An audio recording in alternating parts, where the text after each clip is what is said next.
Hello everyone. Thanks for joining in our March 2023 Indirect Tax Roundup edition. Today I and Deepak will be taking you all through the changes which have come up in the last 1 month. In indirect taxes in the last year, we all have seen that there were various amendments, various updates which have come up. So this is an important month to be well aware of what all changes which have come up have impacted your businesses. So in this roundup edition, we will be covering the decisions which took place in the 49th GST Council meeting, which happened on 18th of February. Next, we'll be covering the recent changes and the news, then the key year-end to-dos, then the recent rulings. We'll be winding up the session with the synopsis of the session and then a live Q&A round. Starting with the decisions in the 49th GST Council meeting. First one is with respect to deletion of Section 13(9) of the IGST Act. Section 13 provides the place of supply of services where the location of supplier or recipient is outside India. Section 13(9) specifically provides the place of supply of transportation of goods where the location of recipient or supplier is outside India will be the destination of goods. Now, a recommendation has been made by the council to change the place of supply of these services to location of recipient of service. Importantly, the exemption on services of transportation of goods outside India was withdrawn with effect from October 1, 2022. Effectively, what will happen with this change is that where an Indian exporter is making export of goods outside India and he is engaging a foreign transporter for the same, then in that case, he'll be liable to discharge tax under RCM. It seems that this proposal has been made so that there should be a parity between the domestic and the foreign transporters. Next, it has been recommended to rationalize the late fee on delayed filing of annual return for financial year 2023 onwards for the taxpayers having turnover up to 20 crores. Next, amnesty has been provided or has been recommended to be provided on delayed filing of returns by composition dealers, annual returns, and final returns, and this will be subject to conditional waivers and reductions. Next, extension has been recommended for revocation of cancellation of registration.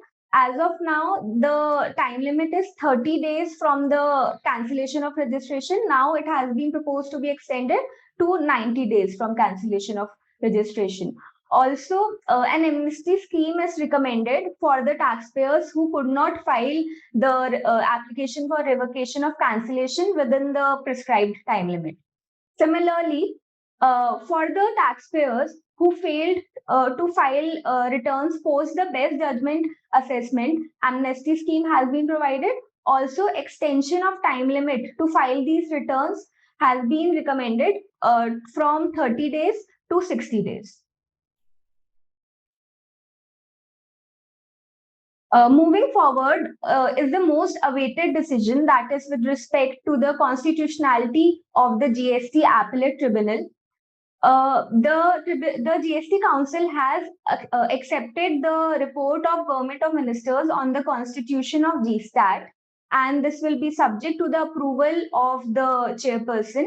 Also, post the conference which happened in the council meeting, the finance minister mentioned that the composition of GSTAT has been amended with equal legal and technical members, and also the state will be having the full autonomy on the location and the number of benches and appointment of the member. So importantly, for the taxpayers whose decisions are pending after the first appellate authority, this is an important decision. And also it will be interesting, like in the budget, this change was not proposed, but in the council meeting which happened after the budget, this change was proposed. So there might be changes in the Finance Act as well. So taxpayers are advised to note the changes in the Finance Act very clearly. Moving forward to the recent changes, First one is with respect to compensation cess on coal rejects which are supplied to and from the coal washery.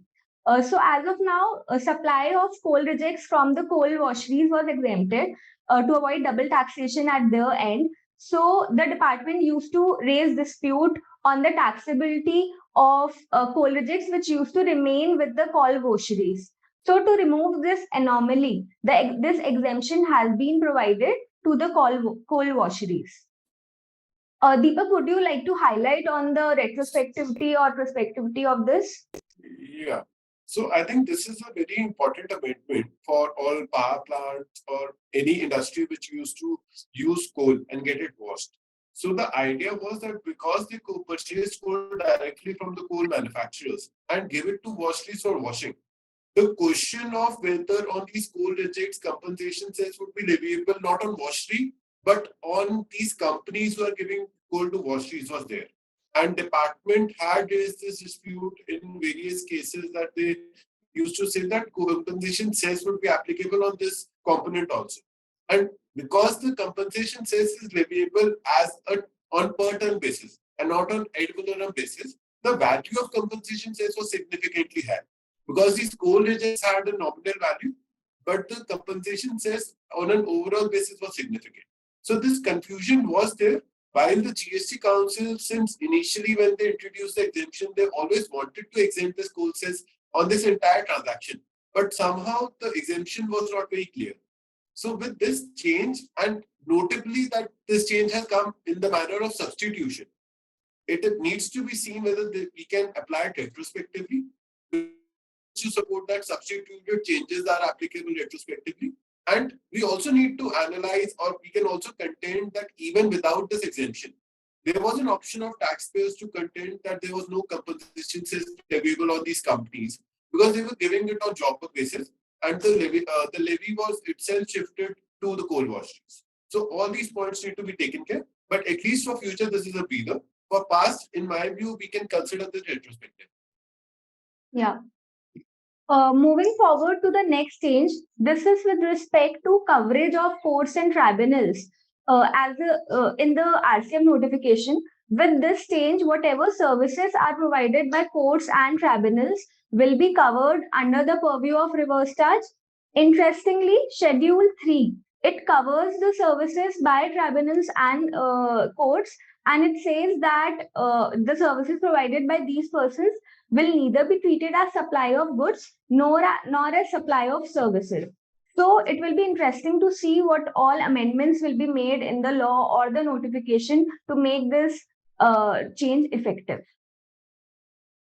Then moving forward to the GST portal related changes, you all must have seen that in GSTR 2B, the portal has started taking negative figures in table 4. So effectively what has happened is in the ITC available others category, now the credit notes are being auto-populated. Earlier they were being auto-populated in reversals category. So from now onwards, taxpayers have to report the credit notes in table 4 ITC available others category. Moving forward is the change with respect to transfer of amount in cash ledger within different GSTINs under same PAN. So this change was made in the law with effect from July 5, 2022, but it has now been made practical on the GST portal. Next is with respect to geocoding of address of principal place of business. So this is an option which has been provided to the businesses to geocode their principal place of business. This will help the department as well as taxpayers to easily locate the principal place of business of the taxpayers. Importantly, this is a one-time activity and this is currently operational in Delhi and Haryana only.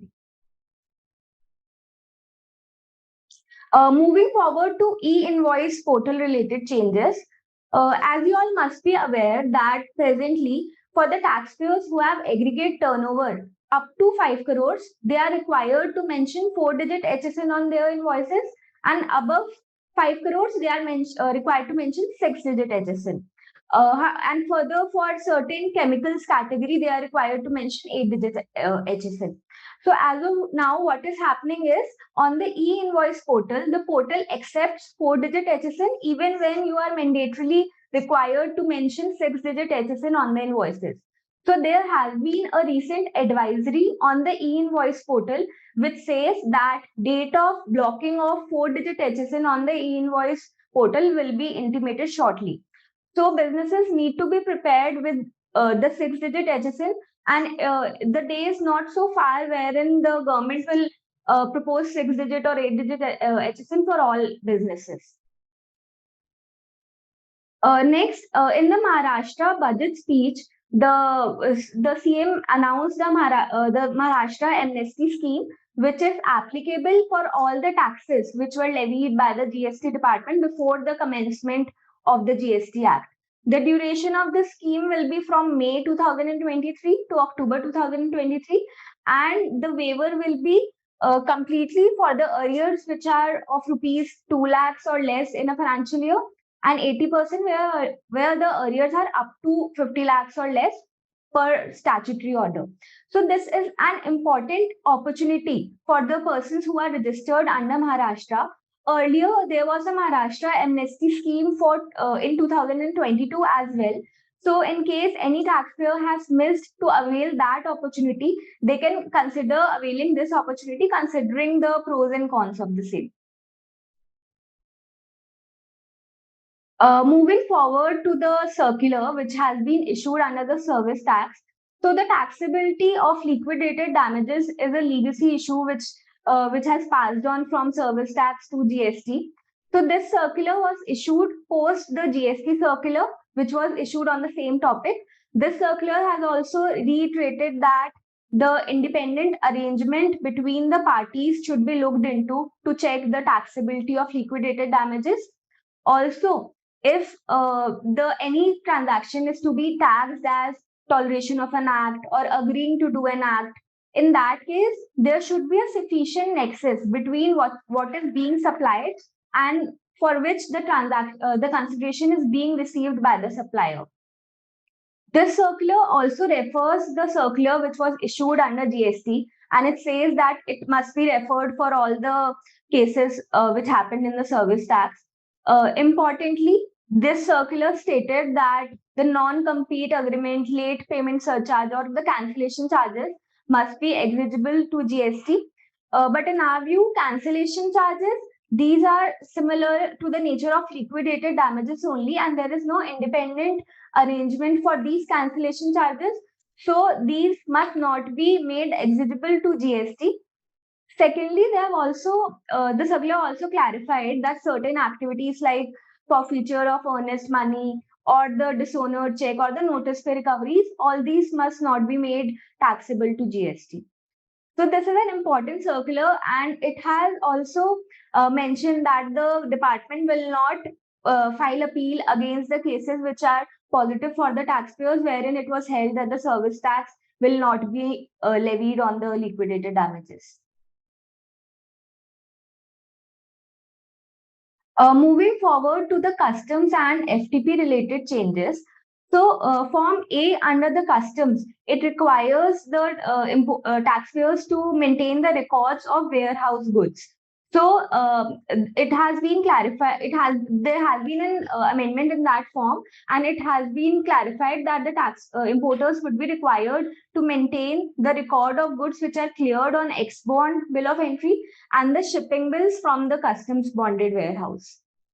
Similar to FTP 2015-20, a relaxation has been provided for imports which are covered under EPCG scheme under FTP 1914 for the relaxation for furnishing additional fee to cover the excess imports which were made under this scheme.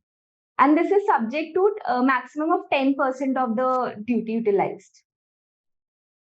Next, there is a trade circular which has been issued to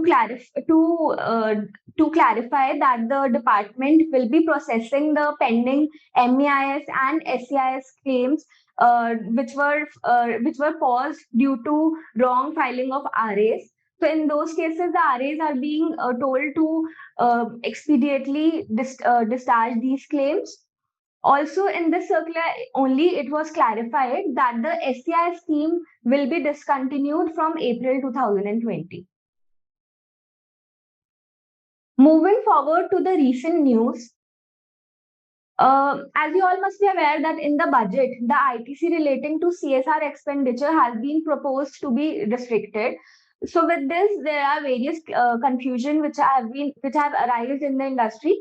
So in the news, it is there that the CBIC might come up with the clarificatory circular in this regard.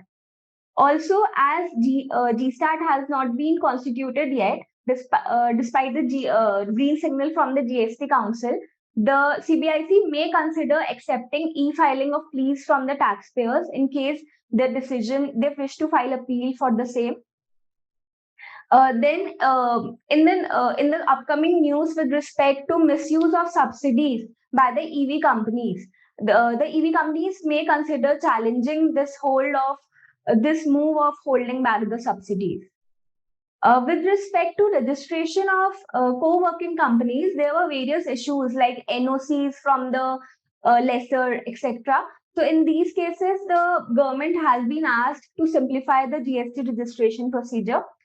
To increase the tax base under GST, the CBIC chairman stated that the government will use property tax data to see that which properties are registered as commercial properties, and the electricity bill data to cover the taxpayers who are not registered under GST as of now.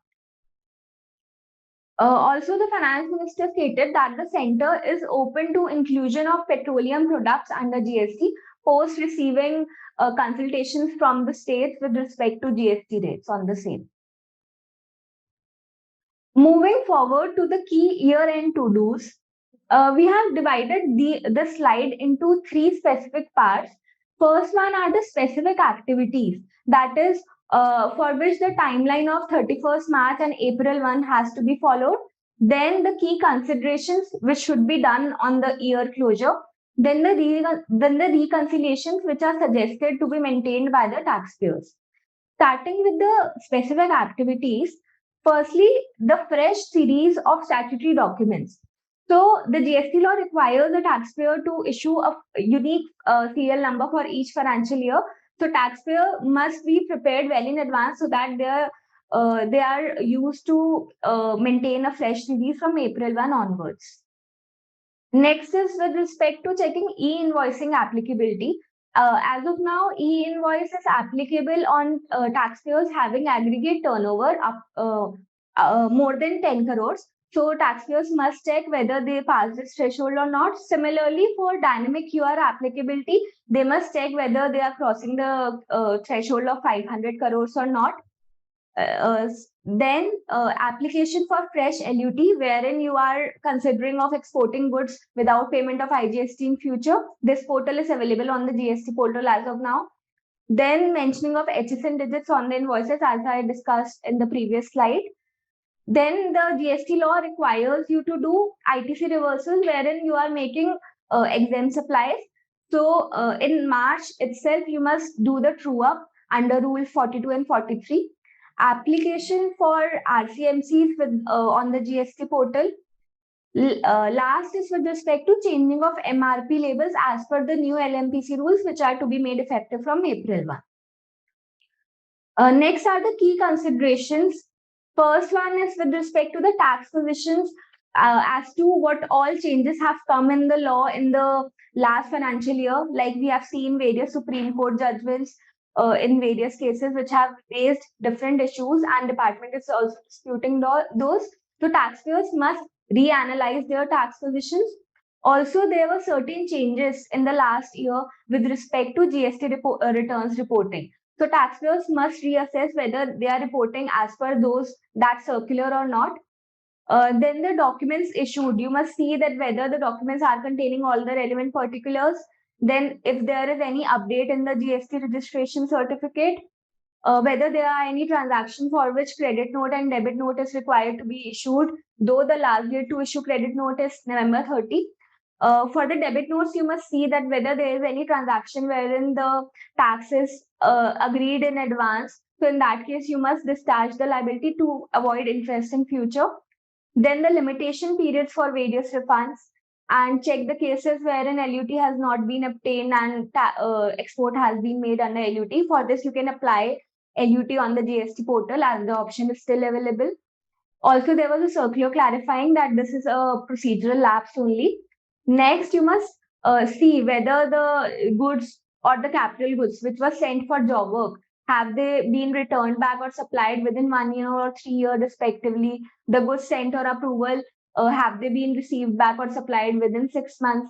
Then you must check whether you have made payment to supplier within 180 days to see ITC reversal requirements.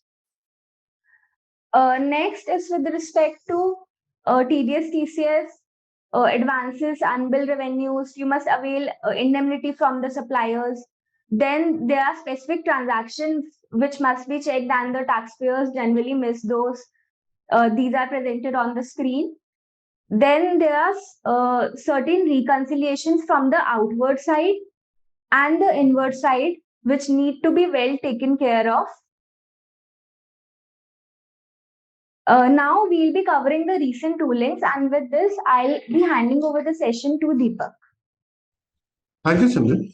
Now we'll be taking up the recent rulings that have come in the past. The first issue we'll be dealing with would be the applicability of Mencia while levying penalty under e-way bill. In this case, the first High Court ruling is of Punjab and Haryana High Court, wherein the taxpayer, he did not generate the e-way part B of the e-way bill. So part A was generated, the invoice of course was generated, and goods were in transit.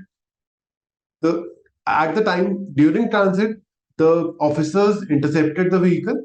The court held that Section 129 will get retracted, and the contention of the assessee that penalty should not be leviable in absence of Mencia was not accepted by the High Court.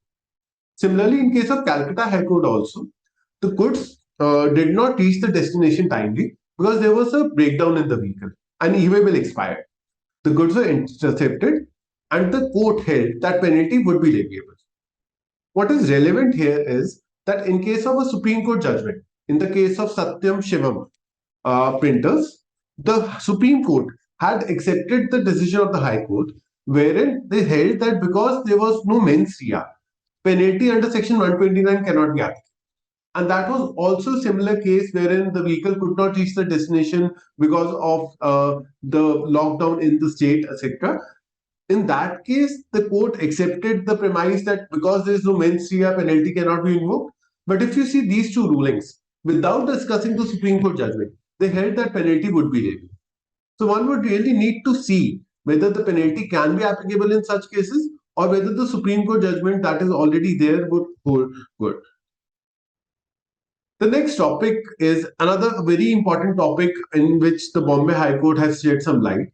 Is, if you know, the GST Act has not yet been constituted, and only recently there have been discussions that there would be provisions which would be amended, and therefore the process would now get started.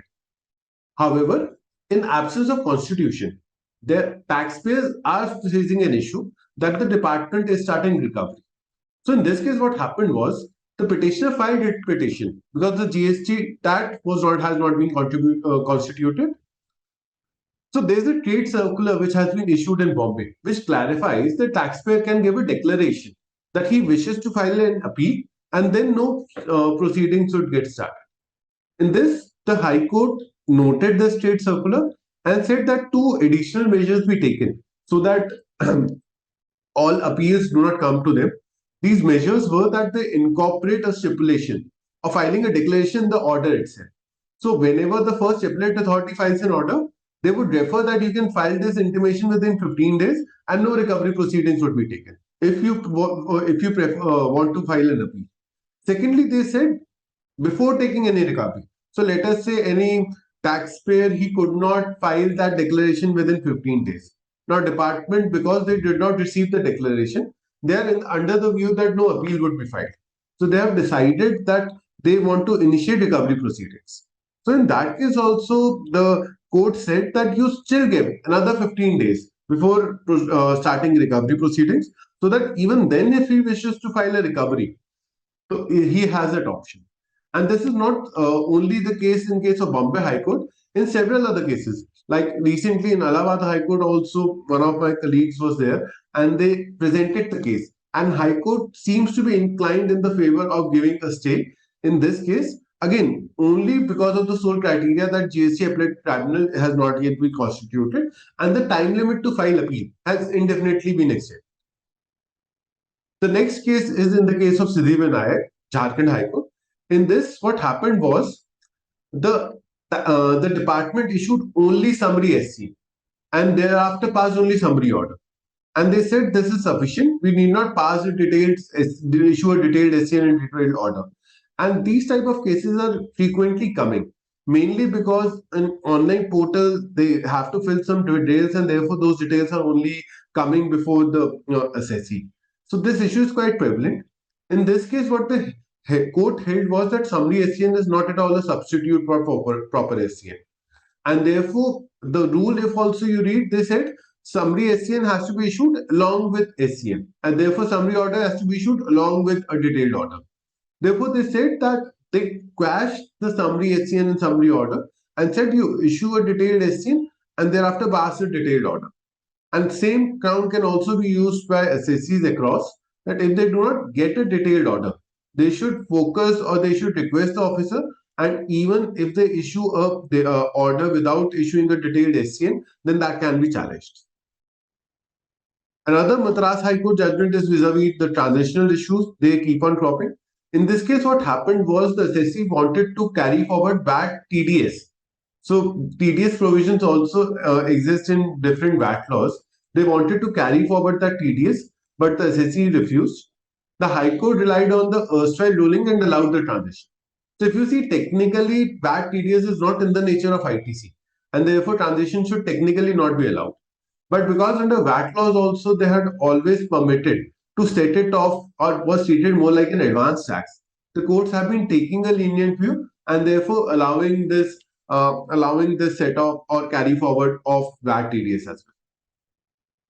Moving forward to a very interesting and I'll say important judgment of SESCHET in the case of Dell International. In this case, the foreign expats are seconded to India. The salaries were paid by the foreign entity to the expats and the same were reimbursed.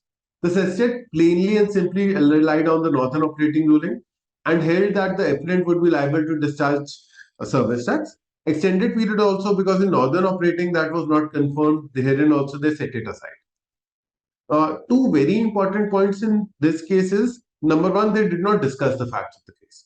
So no one has an idea unless and until they get into the factual understanding that whether the facts were similar to Northern Operating or if you can distinguish it. Point number two, the assessee also had already discharged the service tax liability in this case. Therefore, they were also contesting majorly on extended period. They also did not went into that distinction whether the facts are similar to Northern Operating or different from Northern Operating, etc. So in this case, what the court in also LC SESCHET did a simpler thing. They relied on Northern Operating and therefore they set aside the extended. What the taxpayers now should do who are facing this issue of seconded employees, because number one, for service tax this issue is relevant. Secondly, for GST also the issue is spilling over. For service tax, if the amount is already under litigation, you should assess whether you can distinguish your facts from Northern Operating or not. If you can, you should rely upon those distinctions and properly present your case before the appropriate forum. Secondly, let us say some taxpayer does not wish to keep the interest meter running under service tax. In that case, also they have an option to pay this amount under protest. And if, let us say in this jail case only, if any assessee he has a negative order of under service tax, it is not that the basic service tax would also become a cost to him. That he can get a refund also under the transition provisions under section 142(3). Second, under GST, again, one would need to analyze whether the provisions are similar or not. But in GST, because the credit would be readily available, one needs to take a call if to pay under protest and avail credit, and most importantly, to dispute the interest for past basis payment of protest, or whether if the facts are exactly similar to pay itself upfront. But yeah, this issue of secondment is something which has now cropped up. The department also taking it up be it the investigation wing in audits, etc. And taxpayers need to ensure that they are able to analyze the correct position of funds. Moving forward, another very intriguing issue under GST is that of restaurant service. And in Haldiram, rightly so, they held that in case of takeaway of food items from restaurant, there is no element of service and no service tax is paid. This is in line with the recent another ruling of Madras High Court for takeaway, wherein they said that no service tax is payable. But if you consider the circulars which have been issued or the advance rulings which are coming under GST, they are all on the point that if, let us say, there is a manufacturing activity being taken at the premises, like in this case, they were saying that the ice creams are being manufactured somewhere else and sold over the counter. They say that over the counter sale, where manufacturing is taking somewhere else, would be supply of goods. If you are manufacturing there, even if there is a takeaway, it's a supply of service. And the test in that context is incorrect. If you are preparing food at premises, you are doing it for yourself. After that, even if you give it for takeaway, there's no element of service involved. Element of service can only come if there is, you can say, a seating space being given, or you can say a experience which is being given to the customer. So rather than the test of being manufactured at site or manufactured somewhere else, the test should be whether that experience is being given. And if you're giving an experience, even for pre-packed food, the food is being prepared somewhere else and you heat it and give an experience, it should still remain to be qualified as service. So this contrary rulings are expected at some point or other to create disputes under GST. Moving forward to the last ruling, it is of Myntra Designs Private Limited, wherein the issue was they were buying vouchers from somewhere and they were discussing ITC eligibility. So in the AA, they had denied ITC, saying that they qualify as gifts. In AAA, they relied on the recent decision of Karnataka High Court in previous years, and they said that because vouchers are neither goods nor services, therefore ITC is not eligible. In our view, the ruling is incorrect. Why? Because if the tax has been paid by the supplier, it cannot be challenged at the recipient end whether tax was payable or not. So if tax has been paid, ITC should be eligible. And several other rulings of the erstwhile law do portray this. The second point is, if let us say, and for taxpayer also, this Myntra Designs, what they can do is, if they have held that neither the tax was not payable, then me as a recipient, I'm also refunded for tax, which has been incorrectly being paid by the supplier. So in this case, the taxpayer, Myntra Designs, should go for a refund if they're not being paid given the IT. So this is the end of the recent rulings part. Coming on to the synopsis of summary of what we discussed. Firstly, we discussed the year-end activities being a March end, what all should you do.